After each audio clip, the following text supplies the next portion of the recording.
The enemy, what I could only describe as the voice of the enemy, was telling me, once a drug addict, always a drug addict. Lord, I ask you to give me strength. Give me strength, God, to live life your way. Lord, give me strength to do it your way from here on out. I don't want to do it my way no more. God, I surrender. Forgive me of my sins. Help me, God.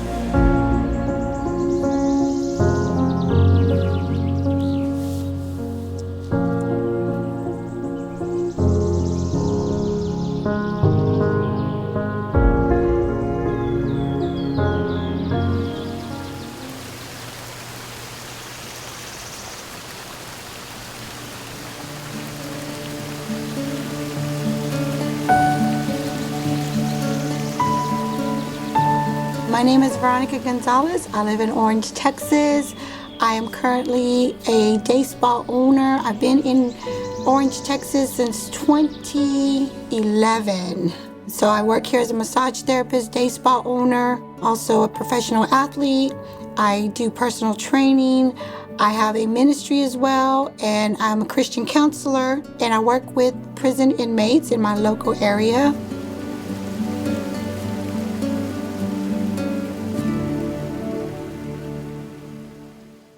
My mom was young. She was about 18 years old. My father was a few years older when they met. I was conceived. They were not married. After they split up, I was about 1.5 years and they split up. As my mom got deeper into drug addiction, I went and stayed most of the time with my grandmother. I was going from every home. I was going from my mom's house to my grandmother's house to my father's house. And there was totally three different scenarios in each house. I couldn't stay with my dad for too long because he married a woman that turned out to be abusive to me. There was a lot of trauma that I developed during that time with her. And so I didn't get to stay with him as much when I was little. I preferred staying with my grandmother. I did love Jesus when I was a kid. My dad taught me how to pray. He taught me the Our Father, the Psalms 23. And then when I started learning to read, it was part of my daily routine to read and study. One of the times that I went to go stay with my mom, I was walking to school and I was walking late, that I was making my way to school. So there was no other children walking along with me. I was about 7 years old. I was walking to school and this man came out of his car, pulled over, came out of his car, and he pulled me into his car. And he had very bad intentions towards me. When it was about to get to the scary part, I prayed the way my father had taught me to pray. And next thing I know, the man just put me out of his car. So I'm very thankful for the way that my father started teaching me young. There was times that I didn't want to go to church. There was times that I dreaded going to church because we were in church every time the doors opened. But now looking back at that, I'm really grateful for all of his teachings and his inspiration and being somebody that I could look up to as an example.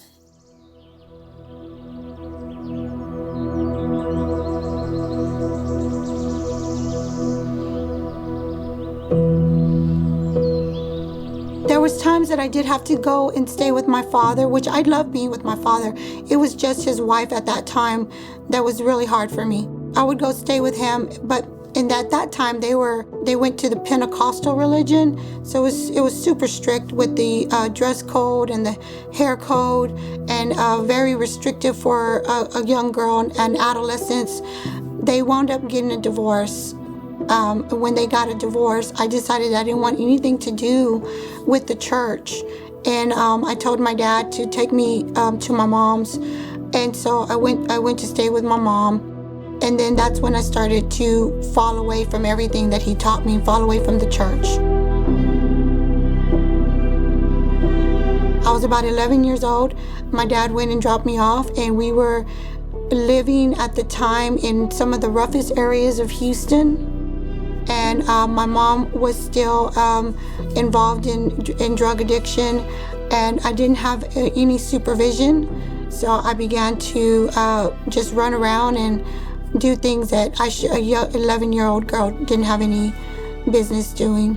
There was some drug involvement at 11, some marijuana use, some alcohol use. I began having boyfriends at a really young age. Some of the boys were a lot older than myself. Just really looking for love in all of the wrong places.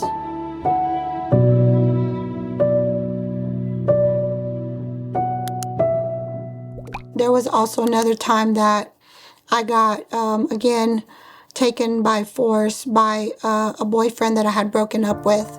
He came and told me that he was going to take me to get something to eat, and so I got in the car with him, and he never brought me back. He took me back to his house, and I remember being in that house locked up, not able to leave for days.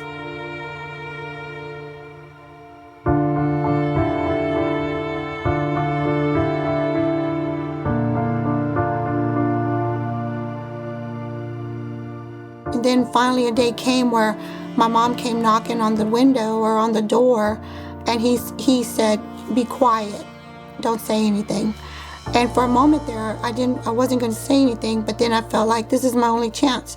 So I yelled, "Mom, I'm in here," and my mom started to really bang on the door. And when he opened the door, I was able to get away and go with my mom. Yes, there was a lot of drug abuse. There was a lot of promiscuity. I really just didn't know what I was looking for. I really was just looking to be loved and feel wanted, because I didn't feel like I had that. I never felt loved or accepted as a child. That led me into relationship after relationship after relationship. I wound up getting pregnant at 14 years old. At 14 years old, I ran off with a boy. He was 16 years old. He was in and out of the juvenile system. We wound up having 3 children back to back. It got really dangerous with him because he increased in his gang activity, he increased in his criminal activity, he increased in his violence, and it was becoming very unsafe for me and the children. So I wound up having to separate from him, which was really hard for me because all I wanted was for my children to have their real mother and real father, to raise them together. And then from there, I wound up moving to the Rio Grande Valley with my dad. My dad had moved to the Rio Grande Valley. We moved down there just to start a new life there.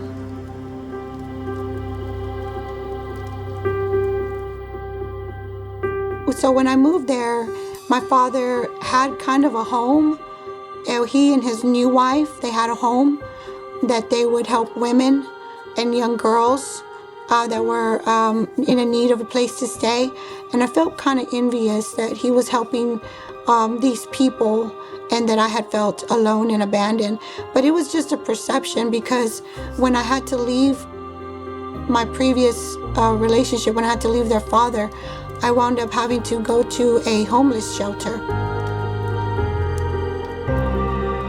And I was in a homeless shelter, and my father came and got my kids and took my kids in.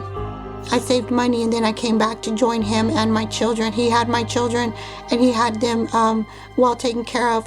But yet when I got there, I was just so angry. I was just angry at everything. I was angry at life. So I was pretty bitter. But my dad did guide me in my anger. He did let me know that he was the boss.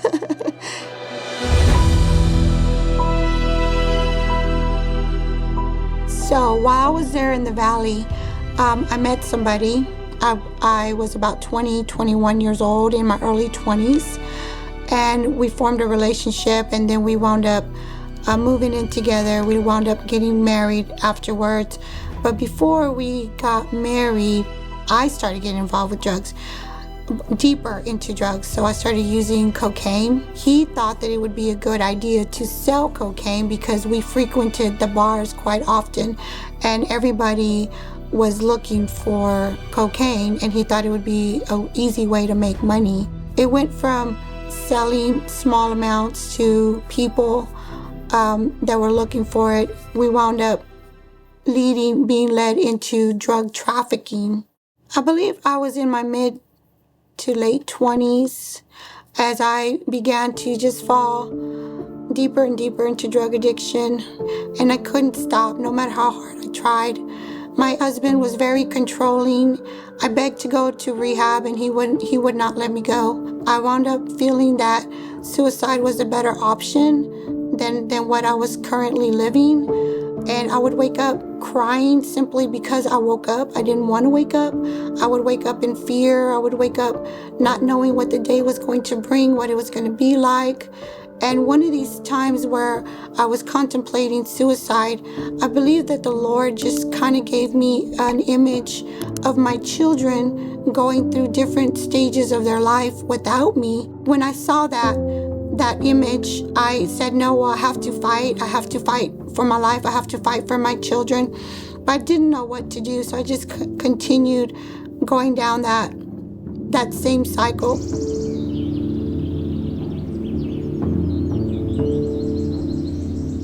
There was one night that I was outside coming down from a cocaine high. It was almost about to be dawn break. And I was so angry at God up until this point. I even renounced him. I said, I don't believe there's a God. My mom can tell you that. I said, I don't even believe that there's a God anymore. I believe that the same sense of peace that you get from going to church, that I could get it from going to yoga. I was so misled. And then there was finally that one day, I was standing in the backyard. The sun was starting to come up, and I looked up to the sky and I said, I know you are there. I know you're there. Why don't you help me? Why do you leave me like this? And then I said, I need you to help me. At that moment, nothing really changed. I went back inside. I crawled under the blankets before everybody in the house. My children started waking up, so they couldn't see me the way that I was. And I just hid in my room and hid under my blankets. Maybe about a year or two after that moment, I was still in drug addiction, but I was also praying every day that the Lord would set me free from it. My dad stayed consistent in my life. My dad would come and check on me really regularly, and I would be so shameful that I didn't want him to see me. I would stay away from him. But then came the day where they came to tell me that he was having a birthday, and the church was going to be celebrating the birthday. So my ex and I decided we were going to go. It was necessary for us to be there for my dad's birthday. The plan was whenever everybody ducked their heads to pray, that we would duck out because we had to go to the bar.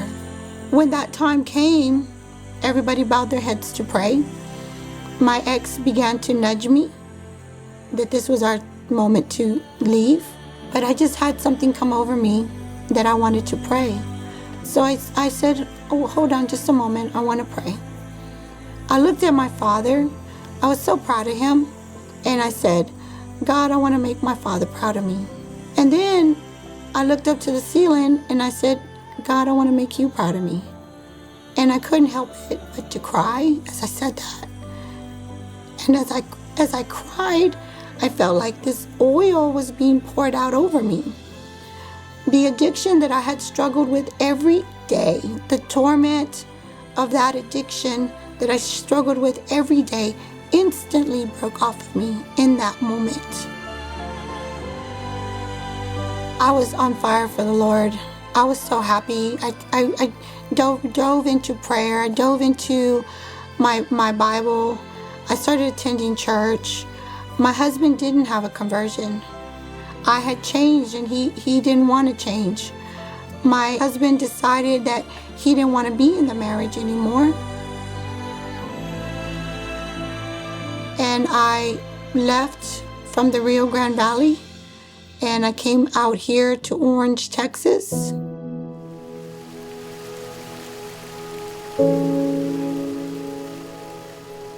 Through this time of my life, I'm coming out of a lot of bad habits and a lot of bad character.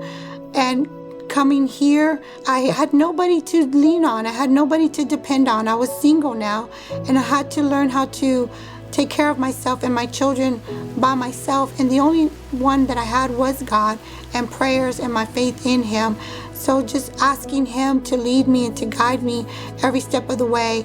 And in that relationship with Him, He helped me to develop my character.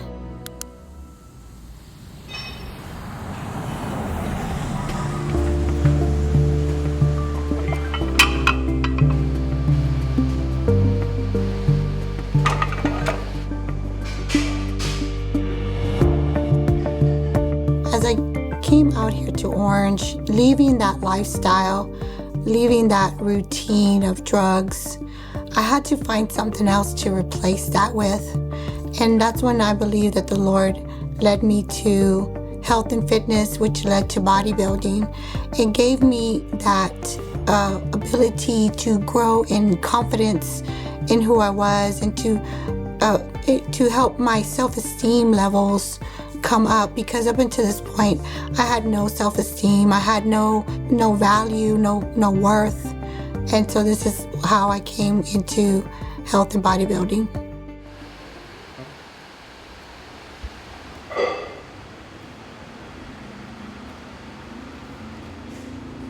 Right? 1, 2, 3, 4, 5. Just let you know what type of person you are. 6, 7. Not everybody can do this. 9. Come on, baby. Come on. 10. Give me 2 more. 11. 1 more. Yes, there it is. Good. Good job. All right. Put them down. Let shoulders rest. So, as long as I've been working with you, why isn't it easier? That's because once it gets easy, and if you stay in that easy place, then we could become complacent, right? Then nothing changes, nothing grows. We always have to push forward, wait, in order to keep changing our body, to maintain our body. If we stop and do the same thing every day, do the same, remain the same. Same way as in life. If it gets hard, we just shut down, then guess what? But we stay in our faith, we push through, we face the challenges, and we grow. What God has really shown me through bodybuilding and through the help of my coaches: discipline, self-control, loving yourself, loving others, being humble. God definitely built my platform. All along I was asking Him, why am I doing this? And I really don't want to do it if you're not in it. And He really did use it to build my platform for ministry. And so now when people know that I'm a woman of faith, they know that I believe in stewarding your body.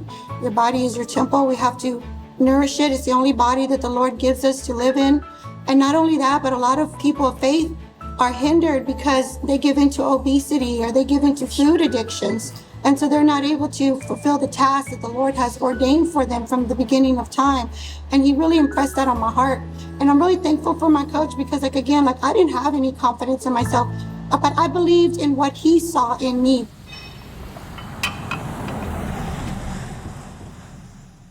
The biggest milestone was winning my first pro show, becoming a pro athlete. Then a year later, in 2017, I won my first world title. Then 2018, I won my second world title. This right here was proof that God was for me, because how does somebody that was almost 200 pounds, suicidal, addicted to drugs, had never had a history of sports, God made that happen. That was the biggest thing that built my confidence. Through bodybuilding, I was able to increase in encouragement in myself, and encouragement in being partnered with God and what I could do in a faith relationship with Him. That led me to expanding my business and going into Christian counseling. The biggest goal and passion that I have in life is to help others come out of addiction, help others come out of depression, help others recover from childhood trauma.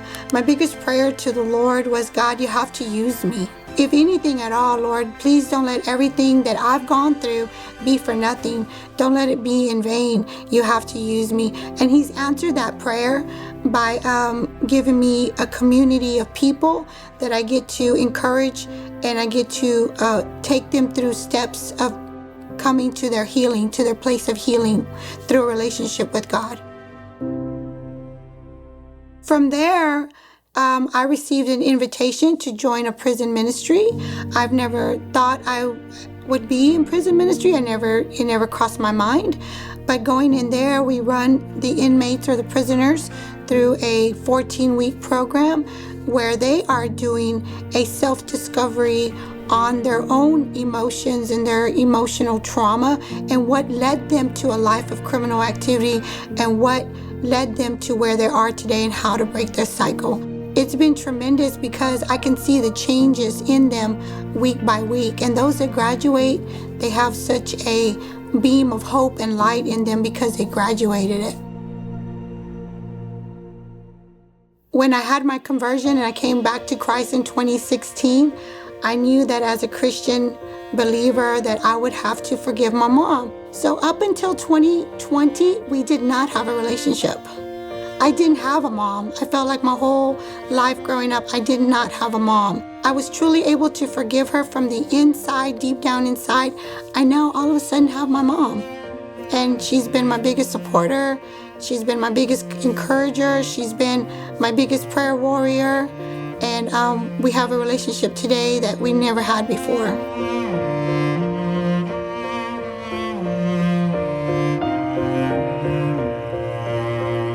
You grew up feeling like you didn't have a mom. I grew up feeling like I didn't have a mom. And that changed only just 5 years ago when God came in and restored and repaired. And he gave me back the mom I never had. And he gave you back the daughter you didn't have. I'm so proud of you, how you have come a long way. You have become a beautiful young woman of God who just gives us encouragement, and you encourage me with your words, and I see what he's done in you, how you became more patient, more loving, more kind and giving. And I just feel like I am so blessed to have you as my child.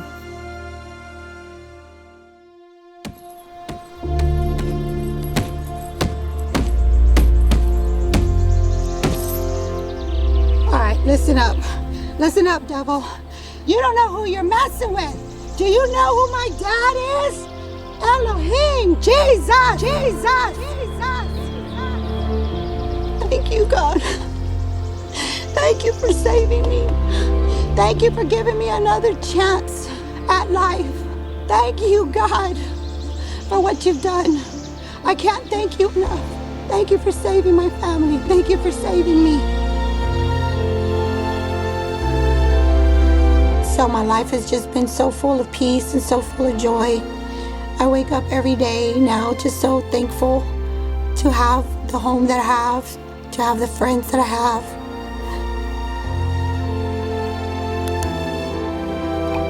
To have my family. And to have the love of the Father. I wake up every morning thankful for him. Thankful for what he saved me from. And it's shown me that there in everything that I was looking for, I could only find it in him. And there is no greater love than the love of the Father.